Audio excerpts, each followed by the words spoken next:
Okay, chapter 5, number 13. Maso matono shel tam chochem bemes ubemuna. The business dealings of a Talmud Chochem, a Torah scholar, should be with truth and with integrity. What does it mean with integrity? Even if something legally is not binding, but if you give your word, you must maintain your integrity.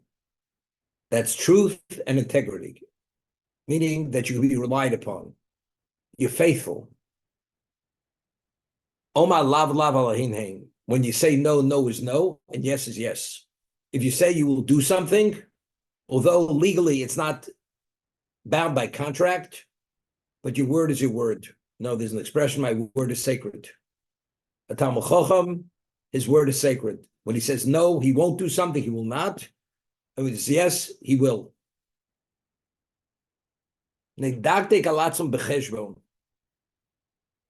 Regarding his own behavior, his own levels of responsibility, he's exacting.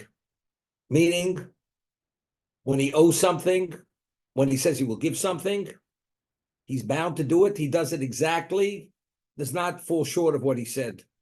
Whether it's financial, whether it's behavior, whether it's involvement. V'nosein umevatel acherim. Sheyikach mehen v'lo yidaktik alein.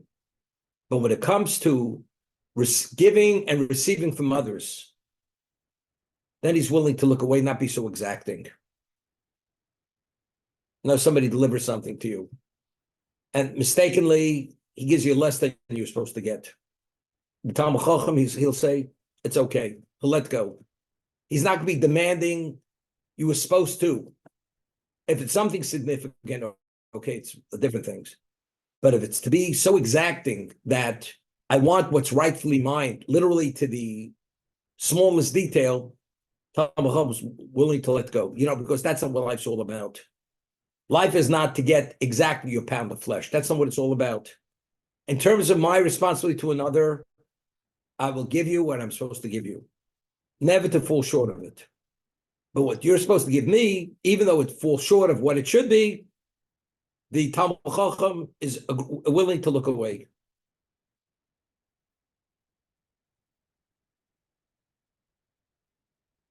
When he purchases something, he pays immediately. He doesn't delay payment. Why doesn't it delay payment? One or two reasons. Firstly, because the person who sold it to you, there's a cost factor. Cost him. So how do I have a right to take something from him? And therefore, I leave a certain momentary void by the seller. He's not compensated for what I take. I don't want to be a beneficiary of the other person's lack. Therefore, the Talmud Chacham, he pays immediately. That's one way to understand it. Because he doesn't want there should be any degree of infringement on the other person's bottom line. You paid immediately, your bottom line is where you want it to be. Another way, which I read certain stories about special people, if you pay immediately, you're not a debtor. I'll pay tomorrow. Maybe tomorrow you're not going to be able to meet that obligation. Today, I know I can meet the obligation. Tomorrow, you may not be able to meet that obligation. And if you can't meet the obligation, that means you're falling short in the eyes of the seller because you're not paying him as you said you were going to pay. A Talmud Chacham never wants to put himself in a position where it can actually put him in a negative light, because that's what we call Chil Hashem. That's a desecration of God's name. No, the rabbi didn't pay. Well, initially he said he would pay. Something comes up. Yeah, but it's at my cost. The Talmud Chacham never wants to put himself in a position where it can even be said it's at somebody else's cost. So therefore he addresses his obligation immediately. If I buy it, I pay. If I can't pay, I don't buy it. So Talmid Chacham doesn't buy on credit. If he's able not to buy on credit, he doesn't buy on credit.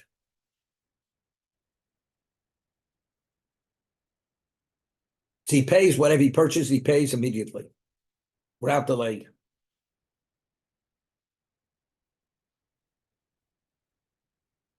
Ve'enu naseh lo orev. He will not be a guarantor.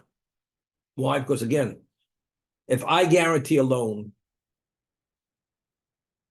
now I could guarantee. What about tomorrow? I'm not sure if I could carry through with the guarantee. So to be a guarantor is not so simple. But it's chesed. It's chesed.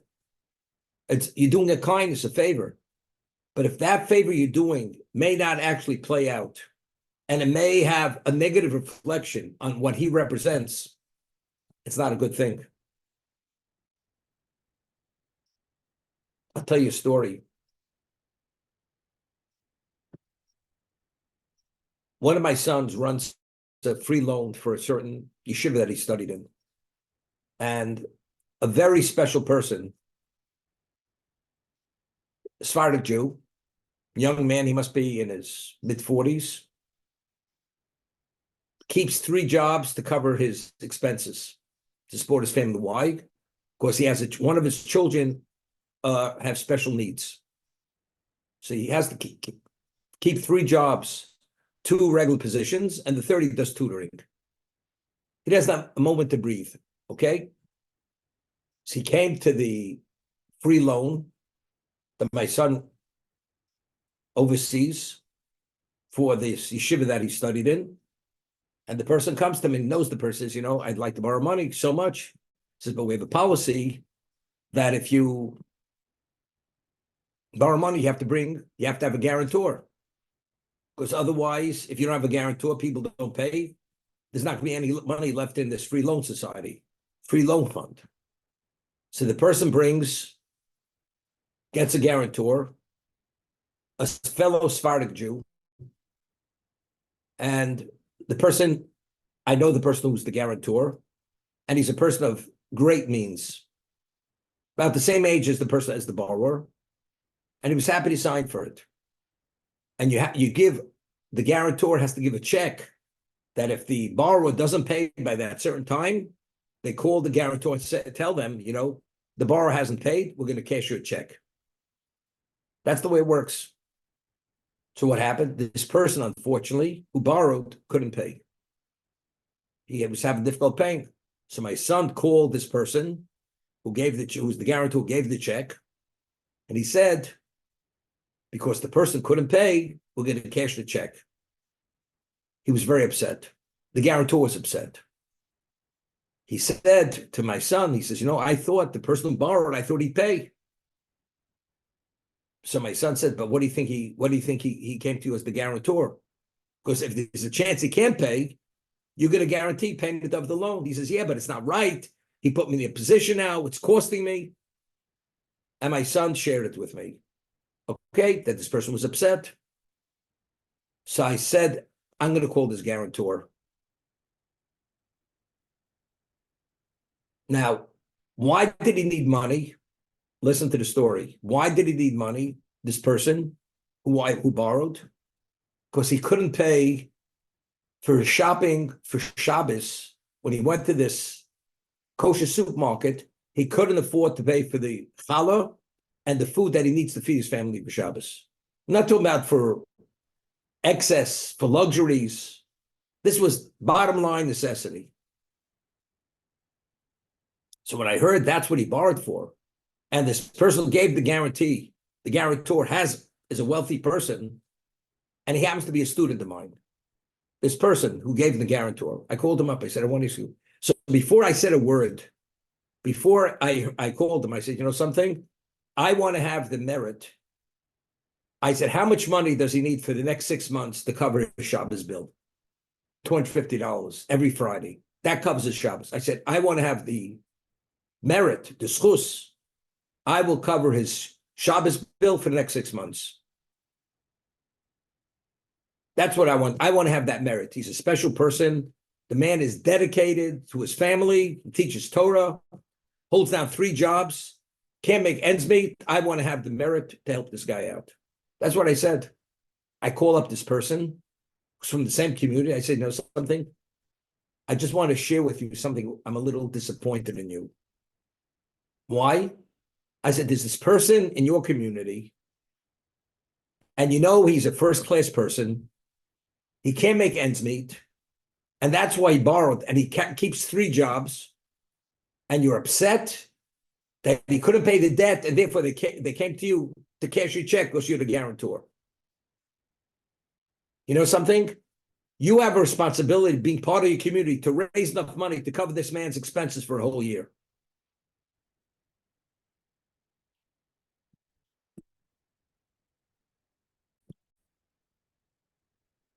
It says, velo kablon. Kablon is a person. A guarantor means you first go to the borrower. If you can't pay, you go to the guarantor. Kablon means that the person, when he gives the guarantee, he tells the lender, you can even come to me first if you want to collect the debt. You don't have to go to the borrower. You can consider me like I'm the equivalent of the borrower for the same reason. Even though at the time he could cover it without a problem, but in case he may not, it may not reflect well. Lo yovu bar shor.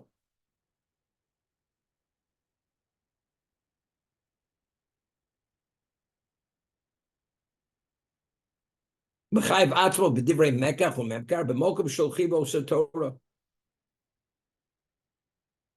accept responsibility regarding some kind of business transaction. Why?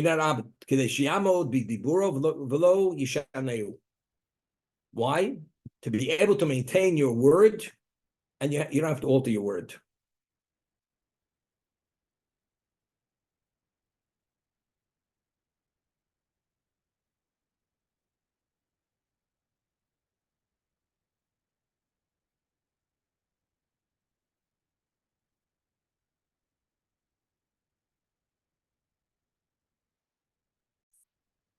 You're not permitted to put yourself in a state of danger where your life could be in jeopardy as a Torah violation. Why? Because God says, I gave you a life, and life has value.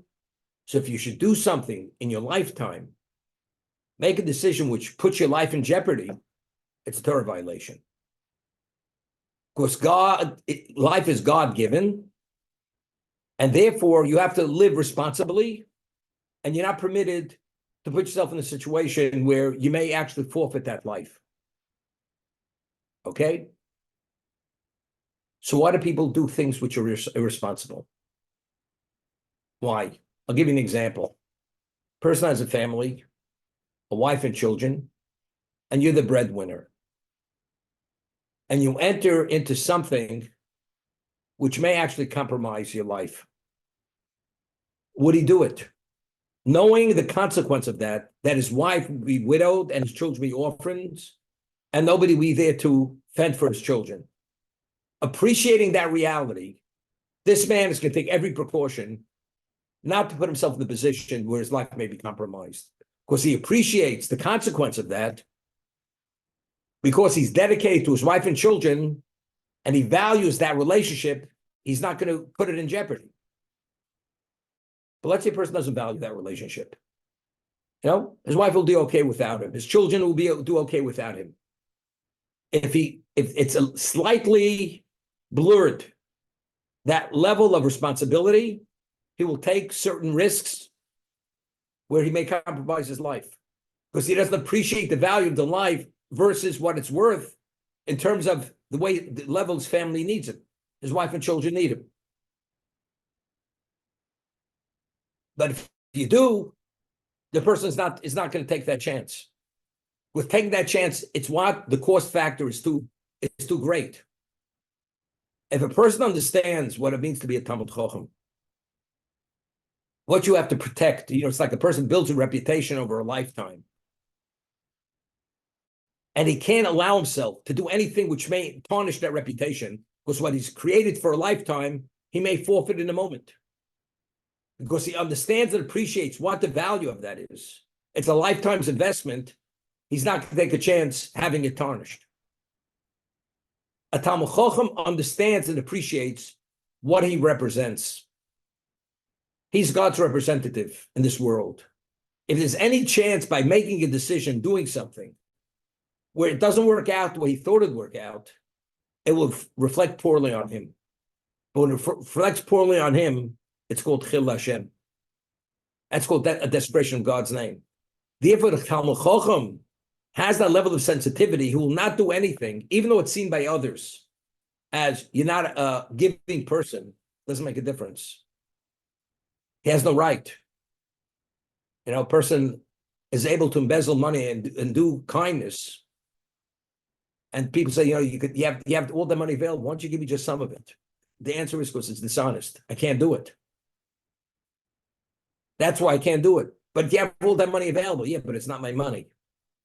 My representation is not mine. I represent God. If that's the case, I can't take a chance on any circumstance to put that in jeopardy. It may reflect badly on who I am. Because that reflects badly on God. That's called the desecration of God's name. So I'll tell you a story.